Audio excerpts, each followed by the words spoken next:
మానస సరోవర్ యాత్ర ప్లాన్ చేస్తున్నారా? నమ్మకంగా సేఫ్ గా మీ కలల మానస సరోవర్ యాత్రని ట్రావెల్ టర్న్స్ తో నిజం చేసుకోండి. మరిన్ని వివరాలకు ఈ నెంబర్కు కాల్ చేయండి. నమస్తే రమగారు. నమస్తే జయ. రమగారు, మనము శాతవాహుడు స్టోరీ చెప్పుకుంటున్న నావెల్ కదా అది. రెండో భాగంలో ఉన్నాం. మణిభద్రుడు అతను ఏం చేశాడు? ఈ యువరాణిని వదిలిపెట్టి వెళ్ళిపోయాడు. మాధవసేన ఇతని ఆచూకీ తెలియకపోయేసరికి దుఃఖంగా డల్గా అయిపోయింది.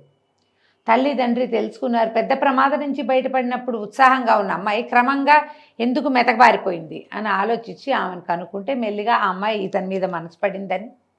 ఈ మణిగుప్తుడు చాలా మంచివాడు, చాలా పేరున్నవాడు, సాహసి. ఎవరికైనా కన్యనిచ్చి వాళ్ళకి రాజ్యం ఇవ్వాల్సిందే. సాహసికుడు, ఇతరులకి మేలు చేసే గుణమున్నవాడు అయితే పనికొస్తుంది మనకి. కులగోత్రాల గురించి ఏముంది మనకి? అల్లుడైతే అతడే రాజు అని రాజు రాణి ఈ అమ్మాయిని అతనికి ఇవ్వడానికి సిద్ధపడ్డారు. కానీ అతను ఊళ్ళో లేడు.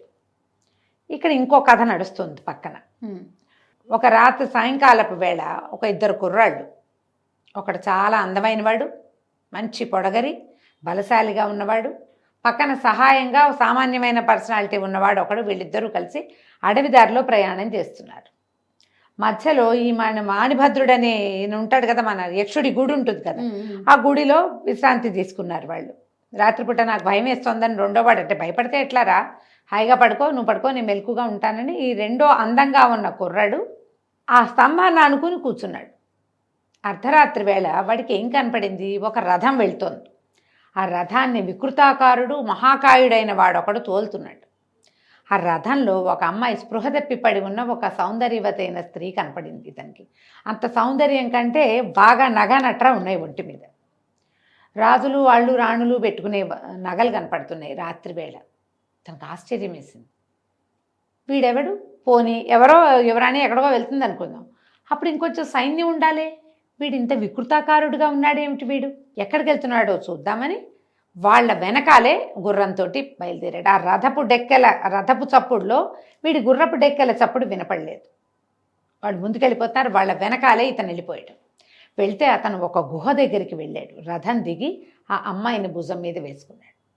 లోపలికి వెళ్తుంటే వీడు ఏం చేశాడు? తన గుర్రాన్ని అక్కడున్న ఒక చెట్టుకి కట్టేసి పరిగెత్తుకుంటూ ఆ గుహలోకి వెళ్ళాడు. ఆ అమ్మాయిని ఎత్తుకుపోతున్నాడేమోనని ముందే అనిపించింది. అదే జరుగుతోందన్నమాట. ఈ లోపలికి వెళ్ళగా అది ఇట్లా తెరలుగా వెళ్తోంది. గుడి లోపల ఎంత పెద్ద భైరవి విగ్రహం ఉందో, వికృత స్వరూపిణిగా ఉన్న పెద్ద జేజి కనపడుతోంది. అక్కడ ఒక పెద్ద తక్కెడ పెట్టుంది. ఈ వెళ్ళిన వికృతాకారుడు వీడు బయట నుంచి చూసిన రూపం వేరు. లోపలికి వెళ్ళేసరికి ఒక మాంత్రిక రూపం వచ్చేసింది వాడికి. ఈ అమ్మాయిని తీసుకెళ్ళి ఆ తక్కెడలో వేసాడు. వేసేసరికల్లా తక్కెడ తూగాలి. ఈ లోపలికి వెళ్ళిన కుర్రాడు, వీడికి అదృశ్యకరణి అని ఒక విద్యొచ్చు. ఎక్కడికైనా వెళ్తే తను కనపడకుండా ఉండే మంత్రం ఉంది వాడికి. వాడి గురువు దగ్గర నేర్చుకున్నాడు. ఈ లోపలికి వెళ్ళాక ఇంక కనపడకుండా అదృశ్యకరణి మంత్రంతో వెళ్ళి దాని దగ్గర నుంచున్నాడు. ఇతను ఈ తక్కెడలో ఈ అమ్మాయిని వేసి గట్టిగా పిలిచాడనమాట. ఆ తక్కెడిని ఆ తక్కెడకి ఒక శక్తి ఉంటుంది. నేను తీసుకొచ్చిన ఈ యువతి, ఈమె ఈ తూకానికి సరిపోతుందా? ఈమెను బలిస్తే నాకు అద్భుత శక్తులు వస్తాయా రావా? తక్కెడా తెలియజేయని. తక్కెడ ఇట్లా కదిలి సమానంగా వచ్చింది. అంటే ఈ అమ్మాయిని బలిస్తే వీడికి శక్తి వస్తుందన్నమాట. వికటాట్టహాసం చేశాడు ఆ వికృతాకారుడు.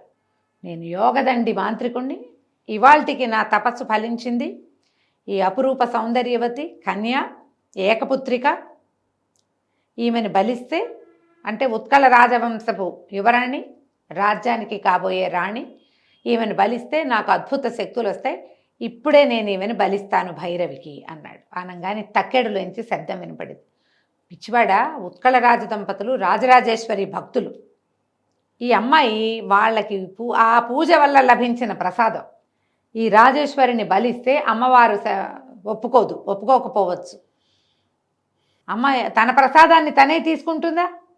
ఆ ప్రసాదాన్ని ఇతరులు తీసుకోవాలి అనేసరికల్లా ఈ యోగదండి అనే మాంత్రికుడు గట్టిగా అరిచి పోట్లాడాడు. వాళ్ళకి ఇచ్చేసింది. ఇచ్చేశాక ఇంకా వాళ్ళది, ఆమె కాబోయారని. నాకున్న నియమం ఏమిటి? నేను చేయవలసింది ఏకపుత్రిక, తల్లిదండ్రులకి ఇంకా సంతానం ఉండకూడదు, క్షత్రియ రాజకన్యక కావాలి. ఉత్కళరాజు భార్య ఇద్దరు క్షత్రియులే, తల్లికి వేరేది కాదు, క్షత్రియులే. ఈమె ఆ రాజ్యానికి ఉత్తరాధికారి. ఇవన్నీ సరిపోయినాయి. కాబట్టి నేను ఈమెని చంపక తప్పదని ఆ అమ్మాయిని ఎత్తి బలిపేట మీద పడుకోబెట్టాడు. కత్తి తీసేసరికల్లా ఈ పక్కనే నిలబడి ఉన్నాడు ఈ కుర్రాడు, అదృశ్యకరణితో ఉన్నాడు కదా, ఒక్క ఊపున అతను కత్తి తీస్తుంటే ఆ కత్తిని ఇట్లా వెనక్కి తోసేసాడు. కింద నుంచి కత్తి తీసాడు, ఇట్లా పైకి అయిపోయాడు. ఆ కత్తిని తోస్తే ఏమవుతుంది, మెడ తెగిపోదు. ఆ మెడ తెగటం ఏమిటి, తలకాయ ఎగిరి ఎక్కడో పడి ఈ శరీరం భైరవి పాదాల మీద పడిపోయింది. పడేసరికి మెడలోంచి వచ్చిన నెత్తురంతా అమ్మవారి పాదాల మీద పడింది. పెద్దగా గంటలు మోగినాయి, దీపాలు వెలిగిపోయినాయి. భైరవి లోపల నుంచి అమ్మవారి శక్తి కనపడింది. ఈ కుర్రాన్ని రంగరాయ అని పిలిచింది. ఆఖరి నిమిషంలో యోగదండి మాంత్రికుణ్ణి బలిచ్చావు నువ్వు. ఈ అమ్మాయిని కన్యకని బలిస్తే యోగదండికి ఏ శక్తులు వస్తాయో నీకు ఆ శక్తులు వస్తాయి అని చెప్పి ఒక కత్తి అతని చేతిలో పెట్టింది. ఈ కత్తికి ఎదురు లేదు, ఎక్కడైనా ఏ యుద్ధాన్నైనా అవలీలగా గెలుస్తావు అని చెప్పి కత్తిని చేతిలో పెట్టి ఇక్కడి నుంచి వెళ్ళిపోమంది. ఈ మొత్తం గంటలు మోగి దీపాలు వేగి అమ్మవారు వచ్చేసరికల్లా ఈ పడుకుని నిద్రలో ఉంది కదా, యువరాణి లేచి కూర్చుంది. ఎవరు, నేను ఎక్కడున్నాను ఏమిటి అంటే ఈ పడిపోయిన మాంత్రికుడు, ఈ పెద్ద గుహ, ఇవన్నీ చూసేసరికి ఆశ్చర్యపోయి కేకలు పెట్టింది. ఎవరు నన్ను ఎవరు తీసుకొచ్చారు ఇక్కడికంటే, నువ్వు ఎట్లా వచ్చావు అని అడిగాడు ఇతను. తెలీదు, నేను ఉద్యానవనంలో ఉన్నాను, ఏదో శక్తి నన్ను ఎగరేసినట్టు అయిపోయింది, మా అమ్మ నాన్న ఏమైపోయారో నా మీద బెంగతోటి అనేసరికి నేను నిన్ను తీసుకెళ్తానని ఈ అబ్బాయి అమ్మాయిని బయటికి తీసుకొచ్చేసాడు. బయటికి తీసుకొచ్చి ఎప్పుడు జరిగింది ఇది, సాయంకాలం వాడు తీసుకొచ్చాడు, ఇది రాత్రి, అంతే పూట గడవలేదు ఇంకా. బయటికి తీసుకొచ్చాడు. తను ఒక చోట ఉన్నాడు కదా, మాణిభద్ర యక్షుడి దేవాలయం దగ్గర ఉన్నాడు. అక్కడికి వెళ్ళి ఆ తన స్నేహితుడైన రెండో వాడి పేరు గణపతి, ఇతను రంగరాయలు, ఇతని పేరు రంగారాయుడు అన్నమాట. వెళ్ళేసరికి అలా అడవి కోళ్ళు కూర్చుంటే తెల్లవారుసాము అయిపోయింది. ఈలలు అవి వినపడుతున్నాయి, గుర్రపు డెక్కలు చప్పుడు వినపడుతుంది. 25-30 మంది ఉత్కళ సైనికులు వచ్చేసారు. యువరాణిని ప్రాణాలతో చూసేసరికి కేకలు పెట్టారు, యువరాణికి జయ్యని. ఆవిడేమో చెప్పింది, ఈ అమ్మాయి నేను ఇతను రక్షించాడు, మాంత్రికుడు తీసుకొచ్చాడు, ఈ గుహలో ఉన్నది అంటే ఆ గుహలోకి వెళ్తే బోల్డంత బంగారము అవి ఇవి కుప్పలు తెప్పలుగా మణులు మాణిక్యాలు ఉన్నాయి. సైనికులు అవన్నీ పోగు చేశారు, ఆ గుహని పూర్తిగా మూసేసి యువరాణిని తీసుకుని ఇంటికి తీసుకుపోయారు. ఇంటికి తీసుకెళ్ళేసరికి అలా ఇంటి దగ్గరికి వెళ్ళేసరికి అమ్మాయిని రక్షించాడు కదా, లేకపోతే అయిపోయేది, తెల్లవారుజామున బలైపోయేది. ఈ అమ్మాయి అబ్బాయిని వివాహం చేయడానికి నిశ్చయించుకున్నారు. వివాహం చేసేసారు. హాయిగా ఈ రాజేశ్వరి యువరాణితోటి సుఖంగా ఉన్నాడు, ఉత్కళ రాజకన్యకతోటి రంగరాయలు. కొద్ది రోజులు గడిచినాయి, అమ్మాయి గర్భవతి అయింది. గణపతి కూడా వీళ్ళతో పాటే ఉన్నాడు. ఈ గర్భవతి అయిన తర్వాత ఒకనాడు వాళ్ళు మాట్లాడుకుంటుంటే ఇతనికి వేరే రాజ్యగీజ్యం ఏమీ లేదు, కుర్రాడు సమయానికి కనపడ్డాడు, తీసుకొచ్చారు. కులగోత్రాలు లేని వాడికి ఇచ్చి పెళ్లి చేసామని వాళ్ళు మాట్లాడుకున్న మాటలు వినేశాడు. ఇతను అవమానపడి బయటకు వచ్చేసాడు. ఇక అక్కడ అతనికి ఉండబుద్ధి కాల. ఇప్పుడు భార్య అమ్మాయేమో గర్భవతి, మనసు కుదురుకోవటం లేదు, తమ గురించి తమకేం తెలీదు, అమ్మా నాన్న ఉన్నారు అక్కడెక్కడో. అతను వెళ్ళిపోయాడు అక్కడి నుంచి. ఈ వెళ్ళిపోయేసరికల్లా ఏమైంది, వీళ్ళు వెతుక్కోవటం మొదలుపెట్టారు. ఏడి లేడు, అతను దొరకలేదు. ఏం చేయాలో తెలియని స్థితిలో యువరాణి దుఃఖంతో ఉంది. గణపతి అదే ఊళ్ళో ఉండిపోయాడు, అతను తెలీదు స్నేహితుడు రంగరాయలు వెళ్ళిపోయాడని. కొన్నాళ్ళకి 3 నెలల తర్వాత యువరాణి కన్నది చక్కటి మగపిల్లవాడు కూడా పుట్టాడు. కానీ రంగరాయలు మాత్రం వాళ్ళకి దొరకల. ఈ సమయం ఈ కుమారుడు కూడా జన్మించి ఊళ్ళో కొంచెం బారసాల సంబరాలు అవి జరుగుతూ ఉండగా మణిగుప్తుడు ఈ ఊళ్ళోకి ప్రవేశించాడు, ఈ ఉత్కళ రాజ్యంలోకి. అతను దీనికి వెళ్ళాడు కదా ట్రిప్కి, ఉత్కళ రాజ్యంలోకి వచ్చేసరికి సరే ఏమైంది, ఒక పెద్ద సత్రంలోకి ప్రవేశించాడు. గుర్రం బయట కట్టేశాడు, డబ్బులు గిబ్బులు ఉన్నాయి కదా, ఈ లోపలికి వచ్చాడు. సరే కొద్ది రోజులు ఉంటానని, ఉత్కళ అనేసరికల్లా ఒరిస్సా కదా, జగన్నాథ దర్శనం అది చెయ్యాలని ఉంటాననేసరికి సరే స్నానం చేయడానికి దానికి ఏర్పాట్లు చేశారు వాళ్ళు. ఇతను వస్త్రాలు విప్పి ఒక చిన్న గావంచా కట్టుకుని బావి దగ్గర స్నానం చేయడానికి వెళ్ళాడు. వెళ్ళేసరికల్లా అక్కడ ఒక ముసలావిడ నీళ్లు దొడుతోంది. ఆవిడ గట్టిగా కేకపెట్టింది, కృష్ణరాయ బతికే ఉన్నావా నాయన అని పరిగెత్తుకుంటూ వచ్చింది ఇతని దగ్గరికి. ఇతను తెల్లబోయాడు. నువ్వెవరమ్మా, నాకు తెలీదు, నా పేరు కృష్ణరాయుడు కాదు, నేను మణిభద్రుడు మణిగుప్తుడు, మాది ఫలానా ఊరు రత్నగిరి, నేను ఇక్కడికి యాత్రల కోసం వచ్చానంటే ఆవిడ ఒప్పుకోలే. కాదు నాయన, నీకు తెలీదు, నీ మెళ్ళలో ఉంది చూడు ఈ పథకం, నీకు ఎక్కడిది అంది. నాకు తెలీదు, నేను పుట్టినప్పటి నుంచే ఉంది. అయితే నేను నన్ను పెంచిన వాళ్ళు నా కన్న తల్లిదండ్రులు కాదు, 3 ఏళ్ల వయసులో నేను వాళ్ళకి దొరికాను. ఈ మెళ్ళలో ఉన్న హారంతోటే దొరికా, ఆ హారంతోటే వాళ్ళు అలాగే ఉంచారు నన్ను. అనగానే, అయ్యో నేను నిన్ను గుర్తుపట్టకపోవటం ఏంటి నాయనా, మీ తమ్ముడు ఉన్నాడు రంగరాయలు, అచ్చు నీలాగానే ఉంటాడు, మీ ఇద్దరిని చూస్తే అసలు కమలపిల్లల్లాగా ఉంటారు, నువ్వు అదే పోలికతో ఉండటం వల్లే గుర్తుపట్టాను, నీ మెళ్ళ ఉన్న హారం నిన్ను పట్టించింది, కావాలంటే చూడు దీని మీద దేవగిరి తాలూకు గుర్తుంది, వెనకాల ఒక గుర్తుంది ఆ రవ్వల పథకం మీద. ఆవిడేం చెప్పిందంటే దేవగిరి రాజ్యానికి రాజు ఒక ఆయన, వాళ్ళకు ఒక కుమారుడు కలిగాడు కృష్ణరాయలు. ఆ పిల్లవాడికి 3 ఏళ్ళు వచ్చాక తల్లి మళ్ళీ గర్భవతి అయింది. వాళ్ళ సంస్థానం మీద శత్రురాజులు దాడి చేస్తే భార్య భర్త, 2 పిల్లలు, 2 పనివాళ్ళు, వాళ్ళు కూడా భార్యాభర్తలు, వాళ్ళతోటి కలిసి మేము పారిపోయారు వాళ్ళు. ఈ పారిపోయిన క్రమంలో ఈ కనపడిన ముసలావిడ పిల్లవాడిని ఎత్తుకుంది. పిల్లాడిని ఎత్తుకుని ఈ సొరంగంలో నుంచి బయటకు వచ్చారు. రాజ్యంలో నుంచి బయటకు వచ్చే దారులు ఉన్నాయి. అర్ధరాత్రి కనుచీకటిలో వాళ్ళంతా ఒకవైపుకు వెళ్తే ఈవిడ ఈ పిల్లాడిని భుజాన్ని వేసుకుని రెండో పక్కకి వెళ్ళింది.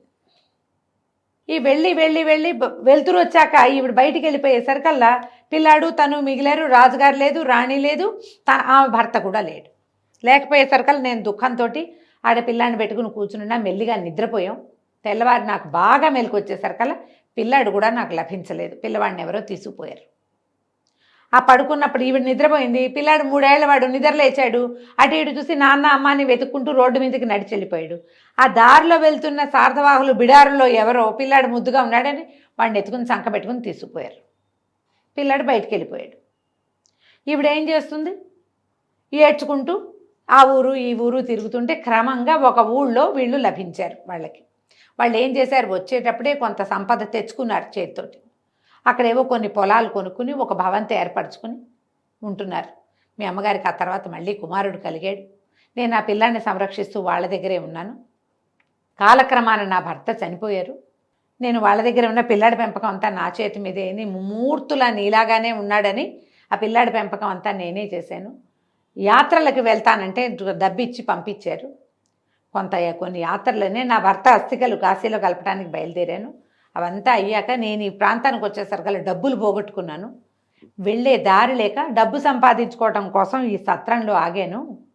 కొంత డబ్బు ఏర్పరచుకుంటే పనిచేసి ఆ డబ్బులతోటి ఏ సార్థవాహంలో బిడారు గుంపుతోటో కలిసి మళ్ళీ నేను మన ఊరు వెళ్ళిపోవచ్చని నేను ఇక్కడే ఉన్నాను అని చెప్పేసరికల్లా ఇవి తెల్లబోయాడు ఇతను.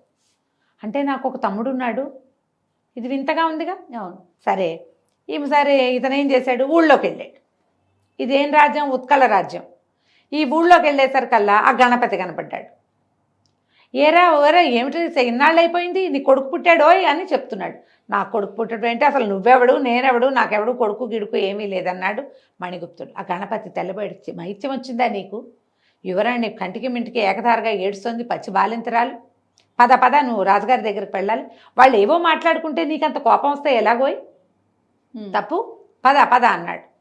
ఇతను వదిలించుకున్నాడు. నువ్వెవడో కూడా నాకు తెలీదు, యువరాణి ఎవరో తెలీదు, ఇదేవిడ అక్కడేదో ఒక యువరాణిని తప్పించుకొస్తే ఇక్కడ ఇంకో యువరాణి తగిలింది నాకు అనుకున్నాడు. కానీ తన తమ్ముడి పనేమో ఇది అని అనుమానంగా ఉంది. కొంచెం ముందుకెళ్ళేసరికి అలా సైనికులు పైనుంచి పిల్లాడిని ఎండలో పడుకోబెట్టడానికి బయటికి తీసుకొచ్చిన యువరాణి రాజేశ్వరి ఇతన్ని చూసేసింది. పైనుంచి సైనికుల్ని పంపించింది, అల్లుడు గారు కింద ఉన్నారు తీసుకురండి అని. పైకి తీసుకుపోయారు. తీసుకెళ్తే ఇతను అల్లుడు గారు కాదు, నాకు అసలు తెలియదు అంటాడు. రాజుకు అర్థం కాలే, ఏం చెయ్యాలి వీడిని. సరే భవనంలో చేర్చండి, బయటికి వెళ్ళనివ్వబోకండి అన్నారు. అతను అన్నాడు, నేను ఏ భవనంలోనూ ఉండనండి, నాకు వేరే పని ఉంది, నేను వెళ్ళాలి, నేను అసలు ఈ ప్రాంతం వాడిని కావాలంటే నా గుర్తులవి నా దగ్గర నా గుర్రంతో పాటు ఉన్నాయి, చూదురు కానీ 2 సైనికులను నాతో పంపండి అన్నాడు. 2 సైనికులతోటి ఇతను సత్రం దగ్గరికి వెళ్ళాడు. ఆ బామ్మను చూశాడుగా. ఈ దారిలో కనపడిన గణపతి ఇతను వెనకాల వచ్చి ఆ బామ్మను చూసేసరికి తెలబడి, ఓసి బామ్మ ఇక్కడెట్టా ఉన్నావే నువ్వు అన్నాడు. ఒరే గణపతి నువ్వేటా వచ్చావు, ఇదిగో మన రంగరాయుడు అన్నయ్య ఈయన కృష్ణరాయుడని చూపించింది. ఓహో ఇదే జరిగింది, వీళ్ళిద్దరూ ఒకేలా ఉండటం వల్ల యువరాణి కూడా పొరపాటు పడుతోంది. సరే ఇతనికి ఏమనిపించింది, తన తల్లిదండ్రులు సొంత ఊరు వదిలిపెట్టి శత్రువుల భయానికి వేరే ఊళ్ళో వ్యవసాయ క్షేత్రం కొనుక్కుని జీవిస్తుంటే ఇప్పుడు ఆ మాట చెప్తే కుదురుతుందా, మన పరిస్థితి ఏంటో మనకు తెలీదు. నాకు కూడా ఏం తెలీదు, ఆ ముసలావిడ చెప్పిందే కథ, నేను కాదు మా తమ్ముడు అంటే మీ నాన్న ఎవరు అని వస్తుంది కదా. అది చెప్పడం ఇష్టం లేదు ఇతనికి. సరే వీళ్ళకి అర్థమైంది. ఇప్పుడు ఇతను ఎక్కడున్నాడో వెతుక్కోవాలి, రంగరాయలు ఎక్కడున్నాడో. ఈ గణపతి కొద్ది రోజులు వీడి మనసు కుదిరేదాకా నాతో ఉంటాడని రాజ సైనికులకి చెప్పాడు రాజుగారికి. మేము మాట్లాడుకుని వస్తాం అని చెప్పి సరే రాజుగారు వాళ్ళు ఊరుకున్నారు. పిల్లాన్ని తీసుకొచ్చి పెట్టినా పిల్లాన్ని చూసినా ఏం ఉత్సాహం కలగటం లేదు వాడికి. అబ్బాయికి ఆసక్తి లేదు, అసలు తెలియదు కదా. ఇంతలో ఏమైంది, ఈ రంగరాయలు ఆ రత్నగిరి చేరాడు. అక్కడికి వెళ్ళేసరికల్లా ఇతను ఊళ్ళోకి రాగానే మణిగుప్తుడు ఊళ్ళోకి వచ్చేసాడని వాళ్ళందరూ ప్రతి వాళ్ళు బాబు ఎప్పుడు ట్రిప్ తీసుకెళ్తారండి అని అడగటం మొదలుపెట్టారు. నేనేం ట్రిప్పు, నేనే ట్రిప్ మీద ఉన్నా, నేనేం చేయగలుగుతాను. అతనికి అర్థం కాల. ఈ మాలతి అని ఆవిడ మాధవసేన తాలూకు చెలికత్తె ఇతన్ని చూడంగానే మీకోసం యువరాణి చాలా బాధపడుతుంది, రాజుగారు మీకు వివాహం చేయడానికి సిద్ధంగా ఉన్నారండి, మీరేం ఆలోచించకండి రండి అన్నాడు. నాకు ఆల్రెడీ వివాహం అయిపోయింది ఉత్కళ రాజకుమార్తెతోటి, ఈవిడెవరో నాకు తెలియదు అంటాడు. సరే అక్కడికి వెళ్ళారు. వెళ్ళేసరికల్లా ఆ అమ్మాయిని గుర్తుపట్టలే అతను. కానీ వీళ్ళు చెప్తున్న మాటలను బట్టి చూస్తే అతనికి ఏమనిపించింది, నాకు ఒక అన్నయ్య ఉండాలని చెప్పేవాళ్ళు ఆయన ఎక్కడికో తప్పిపోయాడన్నారు, ఒకవేళ ఇది ఇలాంటిదా ఈ కథ అదేనే అని ఇప్పుడు ఆయన ఇంటి కోసం ఆ మణిగుప్తుడి అసలు మణిభద్రుడి అసలు సొంత ఇల్లేది, అక్కడికి వెళ్ళేసరికల్లా ఆ ఇంట్లో ఒక ముసలావిడ ఉంది. నాయనా వచ్చావా, ఇన్నాళ్ళ నుంచి ఎక్కడికి వెళ్ళావురా, ఆ పెంచుకున్న ఆవిడ. ఇతనికి ఆశ్చర్యం వేసింది. అంటే ఎక్కడ ఏమిటి, మెల్లిగా ఆవిడతో కూర్చుని ఎట్లా వాళ్ళకు ఒక 3 ఏళ్ల శిశువు దొరికాడో కనుక్కున్నాడు. అంటే ఈయన మా అన్నయ్య. సరే ఇప్పుడు ఇతను ఎక్కడున్నాడో తెలియాలి. ఆ రోజులో ఫోన్లా ఏమైనానా, సరే నేను ఫలానా చోటికి వెళ్తున్నాను, ఒకవేళ మా అన్నయ్య కనుక వస్తే అక్కడికి రమ్మని చెప్పి ఇక్కడ చెప్పేసి వాళ్ళతో కలిసి ఉత్కళ రాజ్యానికి ప్రయాణం అయ్యాడు. ఎదురు బదురు వచ్చేసరికల్లా అన్న తమ్ముడు ఒకళ్ళనొకళ్ళు గుర్తుపెట్టుకున్నారు. వాళ్ళిద్దరూ ఒకేలా ఉన్నారు. ఈ రంగరాయలనేమో ఉత్కళ రాజ్యంలోకి ప్రవేశపెట్టారు, ఈ మణిగుప్తుడినేమో ఈ రత్నగిరి రాజ్యంలోకి ప్రవేశించారు. వాళ్ళేమో ఆ కుమార్తెనిచ్చి వివాహం చేయడానికి సిద్ధంగా ఉన్నారు. వీళ్ళతో కనపడిందిగా ముసలావిడ సత్రంలో. ఆవిడేం చెప్పిందంటే, బాబు వీళ్ళు క్షత్రియులే, మీకేం భయం లేదు, వీళ్ళ తండ్రి దేవగిరి ప్రభువు దేవరాయలు, వీళ్ళకి తెలుసు ఆ పేరు, ఆయన రాజభ్రష్టుడైపోయాడు, ఆయన యొక్క కుమారులే వీళ్ళిద్దరూ, ఆయన కూడా ఫలానా ప్రాంతంలో ఉన్నాడు అని చెప్పేసరికి సరే వెళ్ళిపోయి తల్లిదండ్రిని కలుసుకున్నారు. వాళ్ళు కూడా చాలా సంతోషించారు. ఇతనికి రంగరాయలకు ఒక కత్తి దొరికింది అమ్మవారి వల్ల. ఆ కత్తి ఎవరి దగ్గర ఉంటే వాళ్ళకి విజయం సంప్రాప్తిస్తుంది. తమ ఇద్దరి మామగారుల సహాయంతో కొంత సైన్యాన్ని ఏర్పరచుకుని అన్నదమ్ములు ఇద్దరు తమ శత్రువుల మీద దాడి చేసి దేవగిరిని మళ్ళీ స్వాధీనపరుచుకుని తండ్రిని ఆ రాజ్యానికి పంపించి, ఇద్దరు చెరో రాజ్యానికి అల్లుళ్ళుగా ఉన్నారు కదా, ఈ 3 రాజ్యాలు ఇట్లా ట్రయాంగిల్గా ఉంటాయి. ఈ ముక్కోణపు రాజ్యాలని చక్కగా పరిపాలించుకుంటూ హాయిగా ఉన్నారు. దీనికి బేసిక్ ఇతను ఏం చేశాడు, మొట్టమొదట ఇతనికి ఈ దారులన్నీ కొట్టిన పిండి, ఈ 3 రాజ్యాలకి తిరిగే ప్రాక్టీస్ ఉన్నవాడు కాబట్టి వీళ్ళకి ఏంటంటే ఈ రాజ్యాన్ని సురక్షితంగా ఉంచటం కానీ ఏమీ ఇబ్బంది అవ్వలేదు. ఇద్దరు కుర్రాళ్ళు చెరుకు రాజకుమార్తెని పెళ్లి చేసుకుని సంతానాన్ని కానీ పెద్దవాడయ్యాక ఇతను చేరుకున్నాడు వాళ్ళ అమ్మా నాన్నని, సుఖంగా ఉన్నారు. కథ కంచికి మనం ఇంటికి. రైట్, బాగుంది రమ్మగారు. నమస్తే. నమస్తే.